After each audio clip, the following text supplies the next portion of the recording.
Hi, I'm Sal Rodriguez, and welcome to Sedona, Arizona. A beautiful place, and the vortexes are real, I'm going to tell you. I'm here with a very special guest, a local resident here.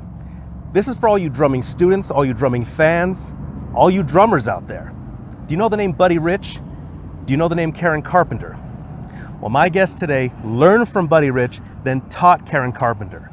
And we're going to talk about how you too can learn from someone who's part of a drumming dynasty. Ladies and gentlemen, Frankie Chavez. Thank you, Sal. Well, welcome everyone.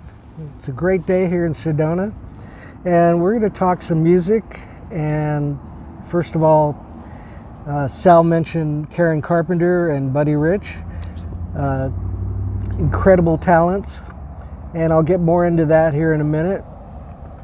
I started playing at the age of 2, so I was hooked right away on the instrument. My father was a jazz musician, played weekends at the house. He had his own group, and that's where I garnered my inspiration, is from him. And he noticed that I gravitated to the drum set. I used to cry when they didn't let me sit down and randomly bang away. So my father said, okay, I'm going to have you take lessons though. And so right away I started learning from some of the top teachers. Learned to read. Very important to learn to read music. For drummers, it's imperative. Also, take another instrument, maybe piano. Piano's a great instrument, guitar, and you will see how the information is interchangeable. Wait, so Frankie, you have a secondary instrument? I play piano. I use it to compose music. Nice. Yeah, so, and I'm really glad that I was given the opportunity to learn the instrument. It's come in very, very handy, so I recommend that to all you students. Let's rewind the clock a little bit. We talked about my interest at 2 years old in the drums, but I also had interest otherwise. I tap dancing, modern dancing, little singing. All those things combined landed me a part in the movie West Side Story. Nice. The Samuel Goldwyn-Mayer production was filmed in 1960, and of course in 61 it swept the Academy Awards. Oh yeah, yeah. And that's the original West Side Story, by the way, not the new remake, which we're all excited to see, but the original West Side Story. Correct. And that year I was asked to dance and do my little drum routine at the Pomona County Fair. It was a one-man act, or a one-boy act, yeah. Actually. Being 11, I was in awe. Let me stop you, Frankie. What was it like being an 11-year-old, center stage, in front of these crowds of people? What was that like? It's inspiring. It also gets the adrenaline flowing. So I met another great artist that year at that engagement, the great Lionel Hampton. Yeah. Everybody knows who Lionel is. He is one of the top 100 jazz musicians of all time. Oh yeah. Anyway, he and his orchestra were on the ticket. I was, and a couple other acts like Spike Jones, and so forth. So Lionel happened to hear me play and saw me dance, and he decided, hey, I'm going to ask this kid if he wants to close each show with us. Nice. And I'm glad he did. That was so incredible. I learned so much. Lionel is top drawer, great guy. So we became friends and fellow musicians, and later on I'll revisit this, but August of 1960, I was flown to Chicago to represent the Rogers Drum Company at the NAMM show. That year was being held at the Palmer House, well-known hotel. Now, Buddy Rich and Louie Bellson were Rogers Drum's top endorsers. They couldn't do the engagement, so they came up with the idea, let's ask the kid to do it. And I was all for it, obviously.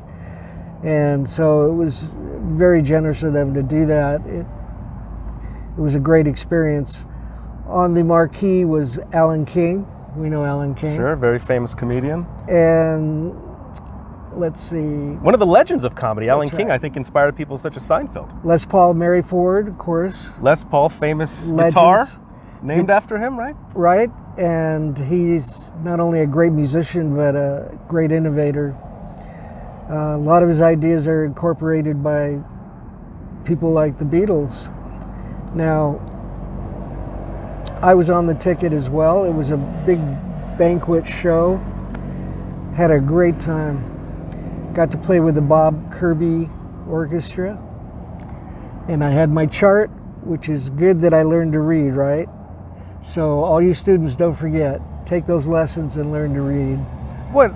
Let me ask you though, when you met all these people, all these famous notables in the music industry, did you already know who they were? Were you already fans of them? I was, yeah. When you're in music, you read a lot. If you're a student of the art form, you start digging into the history of the music. And so that was me. Revisiting Lionel Hampton, a year after I performed with him at the Pomona County Fair and the San Bernardino Fair, we stayed in touch. He invited me to perform with him at the first jazz festival in Las Vegas at the Flamingo Hotel, right on the lawn. What an honor. And so that was an incredible experience. It was a day much like today, very warm in Vegas, and the lawn was filled with people. Rex Harrison was the MC, and I got to do a drum solo. So nice. And so was this one of these childhoods where you would play drums on the stage with all these greats, and then you got to go to school on Monday? Is that how it was? Yeah. It was easy though, because I was a normal kid. You know, I liked to play street football, baseball, get into trouble. You know, but when it came down to business, though, I had to quickly become an adult, and that was not a problem. How or why did you come to Sedona? Well, my wife and I, Rosemary, we honeymooned here in 2001. Sorry, 2000. Sorry, Rosemary. 2000. And she'd already been here. I'd never been here before. And it was so incredible, how clean it is, the air, the water, beautiful rock formations. Oh, yeah.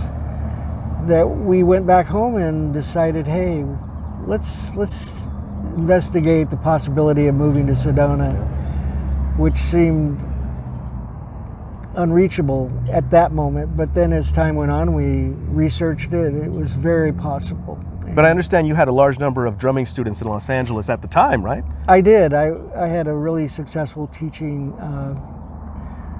clientele at Instrumental Music in Thousand Oaks, California. And how you doing, John? He's a great guy. He's still there? Yeah. If anything, just go in and say hello to him. And so, yeah, I had over 70 students, both piano and drums. Wow. So nice. Yeah. So, Sheila E.'s brother was one of my students. Oh yeah. Yeah. And you mentioned Sheila E. You know, growing Michael. up, I knew the name Sheila E. and Karen Carpenter as the only two female drummers I personally ever knew of. I'm not a drummer, so these are the two females that I heard of. So the name Karen Carpenter, then, so how did you meet Karen Carpenter and end up teaching Karen Carpenter how to play drums? Well, we went to high school together, and I actually met her the first year of high school. She entered the school system back in Connecticut a year early, so she was already one grade level.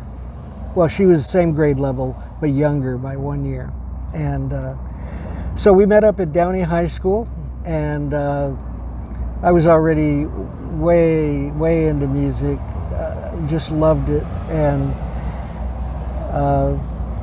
matter of fact, in my senior year of high school, I toured with the great Stan Kenton. That was quite an honor. And so Karen, you know, and I, we were acquaintances. She decided she didn't want to have gym, PE, physical education. And so the alternative was to join the band, the marching band, Wow. which she did. And so that's where we really met up. And she became part of the drum line. Now, she was playing glockenspiel, right? Oh, sorry, what's that? It's kind of like a piano, but with metal bars. Closest thing would be like vibraphone. Okay. And you hit it with a hard mallet, and it's real high pitched. It's not, I mean, aside from a few real good parts, it's not an exciting instrument. Yeah. You know. Yeah. They're not on a lot. No, Yeah. and Like a triangle, I think. and meantime, she was listening to the drum line, which used to wail. You know, we had drum cadences that would make you want to dance, right? And that was purposely done for that reason. And so we had kind of a hip marching band, you know, and she wanted to be part of the drum line. So we first introduced her to tenor drum. She didn't like that because it wasn't specific enough of a percussion instrument. Snare is where she wanted to be, and snare is where she ended up. And so I started teaching her how to hold the sticks. Yes. How Buddy Rich showed me at 11. There's a particular method to drumstick holding, I understand. There's two known techniques. There's the match grip. This is match grip. Yeah. Which is, I think, more common, maybe? No. Wouldn't you like this? Maybe now that it's a new generation, Okay. you know. But I see drummers more and more going back to the rudimental style, which is this. So drummers typically will do both, and that's what I do. You'll switch it up. Yeah, Buddy Rich had a certain technique. He had a phenomenal left hand. And I have a picture of Buddy with Joe Morello, Jackie Cooper, my drum teacher, Bill Douglas, in the catacombs of the Civic Center in Vegas. And he was showing all of us how he does his, you know, little routine with his left hand. And it's not a little routine, it's actually historical, very historical. So we all paid attention, of course, and this is what I imparted to Karen. So if somebody wants to be taught drums by you, which is very exciting. I mean, if you're going to learn drums, if you're going to learn any instrument, you want to learn from the best, and we have one of the best. How can somebody learn drums from you, especially if they're not in Sedona? Well, I've put together a website. It's not active. We're building it now. And for all you Zoom callers, I'm going to be setting up Zoom lessons for my students. And so there'll be more information to come, but it's not far from being completed. The project is in the works in its final stages. Yeah, so the studio is being set up, but very soon people will be able to be in the comfort of their own homes taking drum lessons from Frankie Chavez, who taught Karen Carpenter and who himself learned from Buddy Rich. So that's very exciting. That is exciting for me too. I love teaching, and I love seeing people achieve their goals in music. And so we get them up and running right away. And by the way, this is all ages. This is not just kids. This is all ages. Anybody who wants to learn drums. Any type of drumming also? Or is there a particular type of drum set you focus on? Yes. No, I first ask the student what kind of music they want to perform. You know, what's your favorite style of music? And then we go into that. I teach Latin, I teach jazz. I've played with big bands, let's see, Stan Kenton, Woody Herman, Lionel Hampton, Glenn Miller. So all of those experiences I put into my teaching, and hopefully my students will benefit. I do play rock. I've played funk, I've played Latin rock. I love Santana, hard rock, you know, AC/DC. Nice. So students have their preferences, and I try to make sure that they learn that style. Nice. So he's not trying to put you in in some sort of cookie cutter. No. This is what you want, your style and your preferences, and then you help them achieve their goals. What I find is a lot of students pick a certain genre that they like, and then they learn and they learn it well, and they succeed at playing that style. But after a while, they realize, hey, I'm bored. There's other stuff out there. Sure. So that's where I'm ready to take them to the next level and the next level. Nice. And certainly I want all my students to be accomplished. Yeah, nice. Well, there you have it. Here we are in Sedona. This is where we are now, but again, you can tune in to Frankie Chavez from anywhere in the world, so stay tuned. What's the name of the website they're going to be visiting?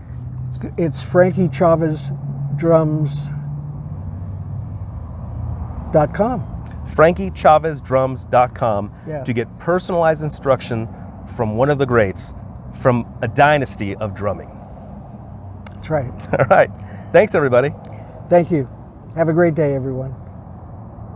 If you want to learn to play drums and you want to learn the right way, learn to read, learn technique, learn the style of your choice, look me up. I'm going to give you my email address, chavezmusicsedona@gmail.com. You can leave me any information about yourself and any questions you might have.